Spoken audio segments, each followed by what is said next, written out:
Yung nakakalabog. Ngayon na lang ulit tayo nakapag-vlog kasi busy rin tayo. And today is 3:38 AM na dito. At may pasok pa tayo mamaya. 3:40, 3:39. May pasok pa tayo mamaya dahil may trabaho pa tayo mamaya. Pero may nagpagawa kasi sa akin ng lumpiang sariwa. Fresh lumpiang sariwa. Kaya ito yung pinagpupuyatan natin ngayon.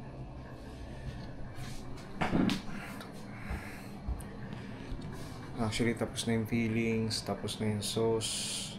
Ito yung matagal. Yung lumpia wrapper. Kasi ginagawa natin ng mano-mano. Konti pa lang. Nasa 50 pieces. 50 pieces yung order sa akin. Ayun nga. Ito na yung mga nuts, mga peanut. Sineparate ko na. At yung sauce, tapos na rin. Isa-separate na lang din natin yan.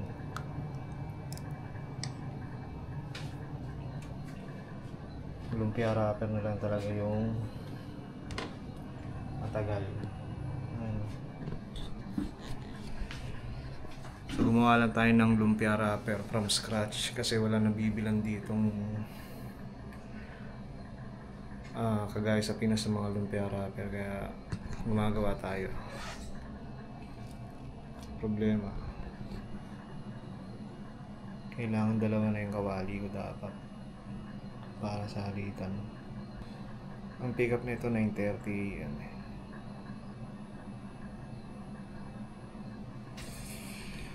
Si Ronnie, dati kong kasama yung umorder ng 24 pieces. Tapos may iba pang mga order. Si Nina, nag-order din ng 10. Tapos yung mga ibang tropa. Kaya dumami yung order. Okay lang to, minsan lang naman, tsaka sideline din naman to. Extra income din to. Pupuyat nga tayo sa walang kwentang bagay. Bakit hindi natin pagpuyatan to? Pero sure ako mamaya bangag ako na ito sa trabaho. Magsi-50 pa lang yung wrapper natin. At kailangan natin ng 50 pa. Dahil 100 piraso ang kailangan natin gawin. Dahil sa isang tab, 2 piraso, 1 KD. So anong oras na? Wala na akong tulog na ito. Alas 4:05 na. Wala na akong itutulog na ito. At mabuti medyo bumilis tayo ngayon dahil may available na non-sticky na kawali. Kaya medyo bumibilis yung production natin. So yun, time check tayo ngayon. Alas 5 na. Alas 5 na madaling araw. Nasa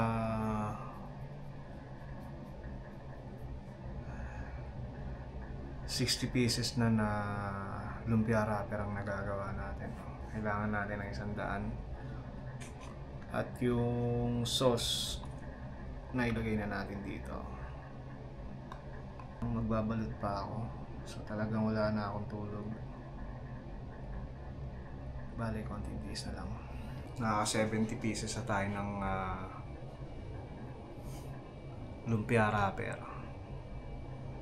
30 na lang at 100 na. Dahil yun ang kailangan natin, no? 100. Time check 5:25 AM. Pasok natin alas 10. 9:30 tayo alis dito. So malamang bangag ako sa trabaho na ito. Nakaka 80 pieces na tayo ng lumpia wrapper.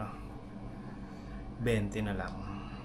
Time check 5:45 na. 5:44 AM. At nasa 90 na tayo. konti na lang, 10 na lang, pero syempre lalagpasan pa natin kung makakagawa pa tayo ng mga 20 piraso. Gawin na natin para may extra kung sakaling may masira sa mga wrapper, hindi tayo magagahol. So natapos na tayo gumawa ng crepe ng lumpia wrapper, at ngayon magbabalot na naman tayo. Magbabalot na tayo ng order. Mag-alas 7 na. Sana umabot. 9:30 pa naman ang pick up eh. So natapos na rin yung order natin. 24 pieces. Ayan. Ito na yung sauce niya.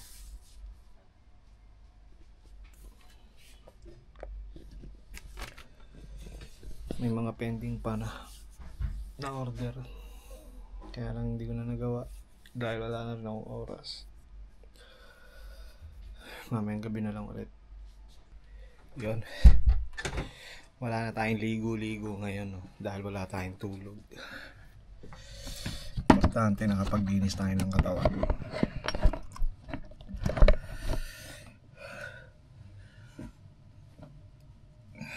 Papasok nang walang tulog, walang ligo, pero may toothbrush. Tignan natin yung order.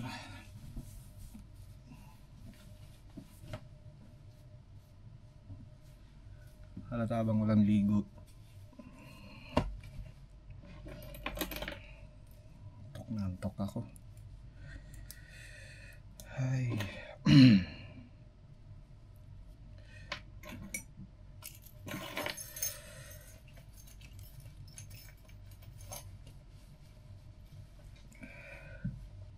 Minessage ko na yung pipick up niyan. Dami nito,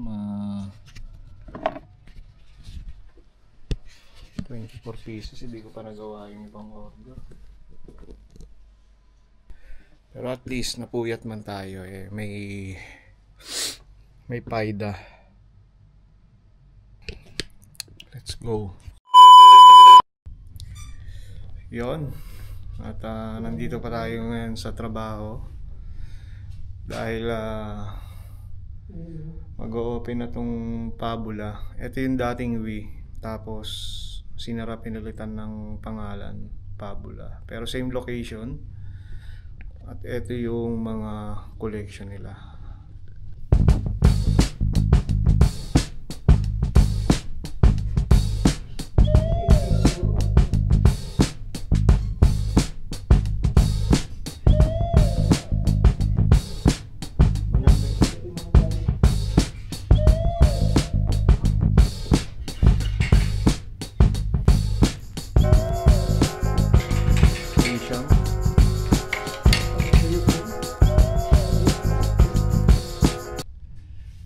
Collection. At tayo antok na dahil mula pa tayo kahapon at wala tayong tulog, pero what to do, what you gonna do, kasi may okay lang daw yung tulog isa walang isip. Oo naman, totoo naman yan bro. At mamaya pag-uwi hindi pa tayo matutulog dahil may mga pending order tayo, mga 25 pieces din yan. So tingnan natin kung ano magagawa natin. Ang timpang payaman na yun bro. Payaman. Minsan lang naman bro eh, may bulk order eh, di samantalahin, di ba? Hindi ka lang yun ang palagi. So alas 4 pa out namin dito. At pagkatapos ng duty ko, didiretso pa ako ng Lulu para mamili ng mga kailangan. Yon, good morning. Tapos din yung mga order, pero may mga tao akong hindi nabigyan dahil hindi ko na talaga kinaya. Kahapon hindi ko na rin na-video, no. After nung work namin, yun nga, namili ako, tapos nagluto ulit. Nasa 16 pieces yung nagawa natin at na-deliver din. So Alas 10 na rin ako natapos, kaya pag uwi ko dito wala na. Pagiga ko, tulog agad ako. Dahil nga, yun nga, kahapon, wala tayong tulog, jumuti. Tapos ngayon, another day. Pero thank God, kasi nakayanan natin yung ganun, no? Medyo bumibigay-bigay na ako nung napahinga ako ng mga 15 minutes. As in talagang nakaidlip ako. Pero dahil nga nakakommit tayo dun sa ginagawa natin, ginawa ng Diyos. At pasensya na rin sa mga hindi ko mabibigyan. Dami, lalo yung mga kasama ko sa work. May iba pang tao, kaya ni Milito, hindi ko na nabigyan. Bawi na lang ko sa inyo next time. Okay, papasok na tayo. At ayun, salamat sa mga manonood. Hanggang dito na lamang po. Bye-bye.